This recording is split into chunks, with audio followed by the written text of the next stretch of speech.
नमस्कार, मी ललित. Time TV महाराष्ट्राच्या सकाळच्या बातमीपत्रात आपलं स्वागत. सुरुवातीला नजर टाकूयात काही ठळक घडामोडींवर.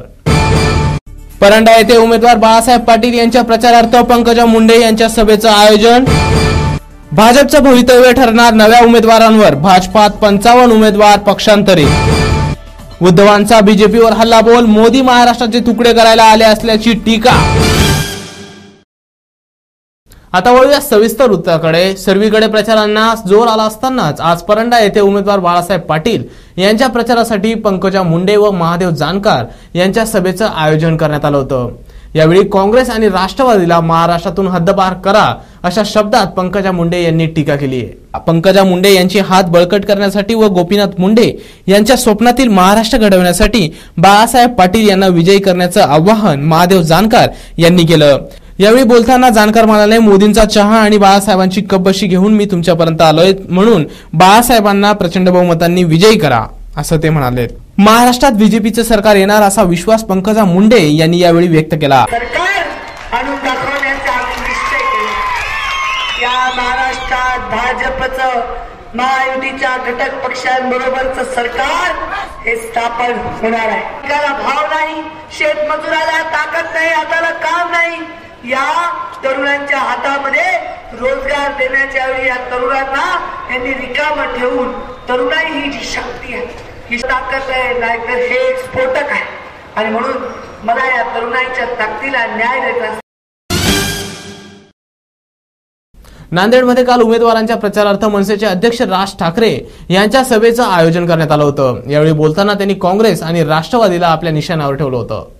काल नांदेड येथे मनसे उमेदवारांच्या प्रचारार्थ मनसे पक्षाध्यक्ष राज ठाकरे यांची जाहीर सभा आयोजित करण्यात आली होती. यावेळी नांदेड उत्तर मतदारसंघाचे उमेदवार दिलीप ठाकूर, दक्षिण मतदारसंघाचे उमेदवार प्रकाश मारावर, किनकट उमेदवार पवार, रोहिदास चव्हाण अधिकारी पदाधिकारी व लाखोंचा जनसमुदाय नवा मोढा मैदानावर उपस्थित होता. यावेळी बोलताना राज ठाकरे यांनी काँग्रेस राष्ट्रवादीवर कडाडून टीका केली आहे.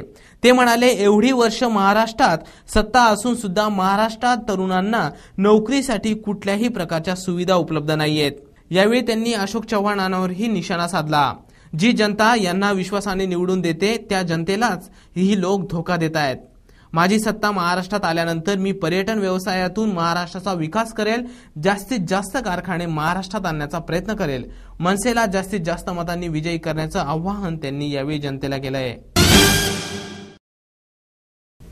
प्रत्येक निवडणुकीत नेत्यांचा पक्षांतर करणे काही नवं नाही, मात्र यंदाची निवडणूक ही पूर्णपणे वेगळी आहे. युती आणि आघाडी ही दोन्ही तुटल्यानं बहुरंगी लढत निश्चित झाली आहे. मात्र या नव्या नेत्यांवर ज्या पक्षांनी विश्वास टाकलाय त्यामध्ये भाजपचा मोठा सहभाग आहे. भाजपला या नेत्यांची सर्वात जास्त भिस्त आहे. प्रत्येक निवडणुकीत आयाराम गयाराम सुरूच असतं, पण यंदाच्या निवडणुकीत या आयाराम गयारामच्या भरोशावर अनेक पक्षांची मदार आहे. स्वबळावर लढणाऱ्या भाजपची भिस्तही अशाच आयारामांवर आहे. भाजपने स्वबळाचा नारा जरी दिला असला तरी इम्पोर्टेड उमेदवारांचा पक्ष ठरला आहे. भाजपच्या 253 उमेदवारांपैकी तब्बल 55 उमेदवार इतर पक्षातून आलेले आहेत. 20% उमेदवार ही वेगवेगळ्या पक्षातून भाजपमध्ये जमा झाले आहेत. राष्ट्रवादीचे नेते आणि माजी वैद्यकीय मंत्री विजयकुमार गावित नंदुरबारमधून भाजपच्या तिकिटावर रिंगणात उतरले आहेत. त्याचबरोबर राष्ट्रवादीतून बबनराव पाचपुते, मंदा म्हात्रे, संजय सावकारे, किसनराव कंथोरे भाजपच्या तिकिटांवर लढतायत. तर काँग्रेसमधून भाऊसाहेब वागचौरे, संजय पाटील दुधगावकर, प्रशांत ठाकूर लढतायत. एवढंच नाही तर गेल्या 25 वर्षांनंतर संसार थाटलेल्या शिवसेनेतूनही आयाराम दाखल झाले आहेत. औरंगाबाद मध्यमधून किशनचंद तनवानी, इगतपुरीतून चंद्रकांत खाडे, बाबासाहेब तांबे, शरद ढमाले, नेताजी डोके, जयसिंग एरंडे आणि भगवान बोरस्ते ही शिवसैनिकही भाजपमध्ये दाखल झाले आहेत. आज शिवसेना पक्षप्रमुख उद्धव ठाकरे यांनी तीव्र रूप धारण करून भाजपवर हल्लाबोल केला. यावेळी बोलताना त्यांनी भाजपच्या नेत्यांना अफजल खानाची फौज या शब्दात संबोधलंय. तर मोदी हे महाराष्ट्राचे तुकडे करायला महाराष्ट्रात आले असल्याची खडाजंगी त्यांनी मोदींवर केली. ते आज तुळजापुरात बोलत होते. शिवसेनेचे पक्षप्रमुख उद्धव ठाकरे यांनी भाजपची तुलना अफजल खानाच्या फौजेशी केली आहे.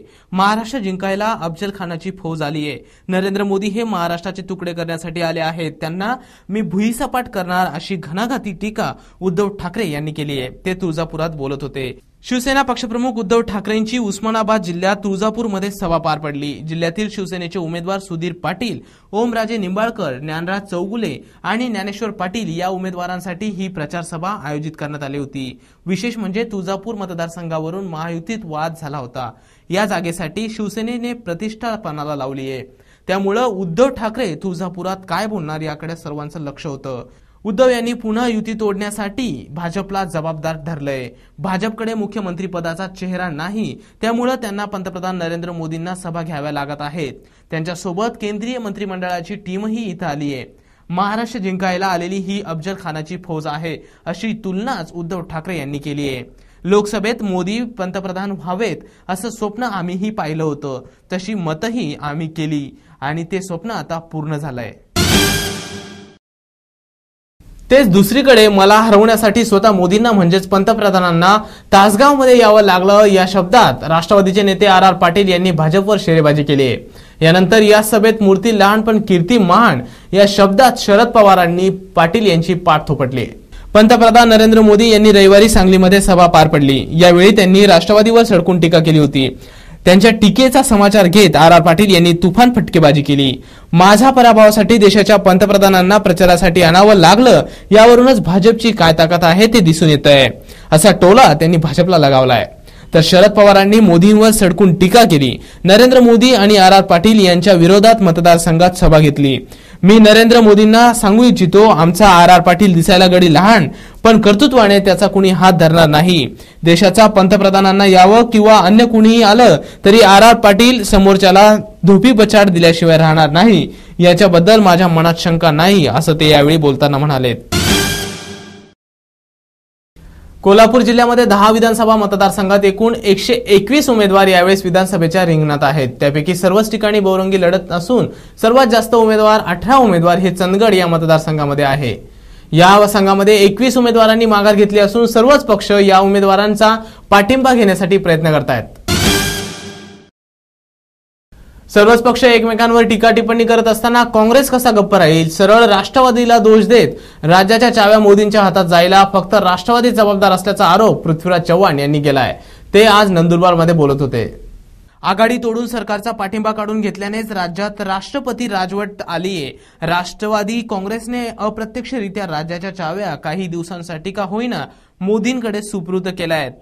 भाजप आणि राष्ट्रवादी यांच्यात साठलोट असल्यानेच अशा पद्धतीने निर्णय घेतले जात आहेत, असा आरोप माजी मुख्यमंत्री पृथ्वीराज चव्हाण यांनी केला आहे।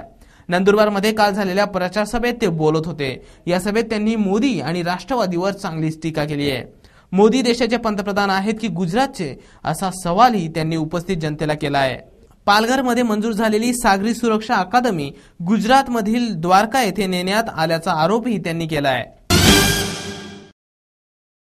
प्रचार सभांमध्ये काँग्रेसही काही कमी नाही। पक्षश्रेष्ठींच्या सभा होत असतानाच काँग्रेसच्या राष्ट्रीय अध्यक्षा स्वतः महाराष्ट्र दौऱ्यावर येणार आहेत। त्यांची कोल्हापुरात येत्या गुरुवारी सभेचं आयोजन करण्यात आलं आहे। कोल्हापूर जिल्ह्यातील 10 विधानसभा मतदारसंघाकरिता या सभेचं आयोजन केल्याचं दिसून येत आहे। या सभेच्या वेळी महाराष्ट्राचे माजी मुख्यमंत्री पृथ्वीराज चव्हाण, पतंगराव कदम, सुरेश कुराडे, माणिकराव ठाकरे आणि काँग्रेसमधील दिग्गज नेते मंडळी उपस्थित असणार आहेत। काँग्रेस पक्षाने गेल्या 10 वर्षात केलेल्या विकास कामांबाबत सोनिया गांधी या सभेत बोलणार आहेत आणि यापुढील कालावधीत कोल्हापूर जिल्ह्यात आणखी कोणत्या सुधारणा हव्यात याबाबत लोकांच्या अपेक्षा जाणून घेणार आहेत। तसेच या सभेत प्रचंड जनसमुदाय येण्याकरिता तयारी जय्यत चालू आहे। जिल्ह्यातील चंदगड विधानसभा मतदारसंघातून बरमू सुब्राव पाटील, काजलमधून संतान बारदेसकर, शिरोळमधून आप्पासाहेब पाटील, दक्षिण कोल्हापूर शहरमधून सतेज पाटील, उत्तर शहर कोल्हापूरमधून सत्यजित कदम, उचलकरंजीमधून श्री प्रकाश आवडे, कारवीर मतदारसंघातून PN पाटील या उमेदवारांचा प्रचाराकरिता सभेचं आयोजन करण्यात आलं आहे। विविध नेत्यांच्या विचारांवर आणि प्रत्यक्ष कामावर ठरणार आहे यंदाची विधानसभा। आज मिशन विधानसभेमध्ये आपल्यासोबत आहेत समाजवादी पक्षाचे उमेदवार इब्राहिम पटेल। चर्चा करणार आहेत विधानसभेविषयी। जाता जाता पुन्हा एक नजर टाकूयात आजच्या काही ठळक घडामोडींवर। परंडा येथे उमेदवार बाळासाहेब पाटील यांच्या प्रचारार्थ पंकजा मुंडे यांच्या सभेचं आयोजन। भाजपचं भवितव्य ठरणार नव्या उमेदवारांवर, भाजपात 55 उमेदवार पक्षांतरित। उद्धवांचा बीजेपीवर हल्लाबोल, मोदी महाराष्ट्राचे तुकडे करायला आले असल्याची टीका। याचबरोबर हे बातमीपत्र संपलं. पुन्हा भेटूया नवीन बातमीपत्रात. पाहत राहा टाइम टीव्ही महाराष्ट्र. नमस्कार.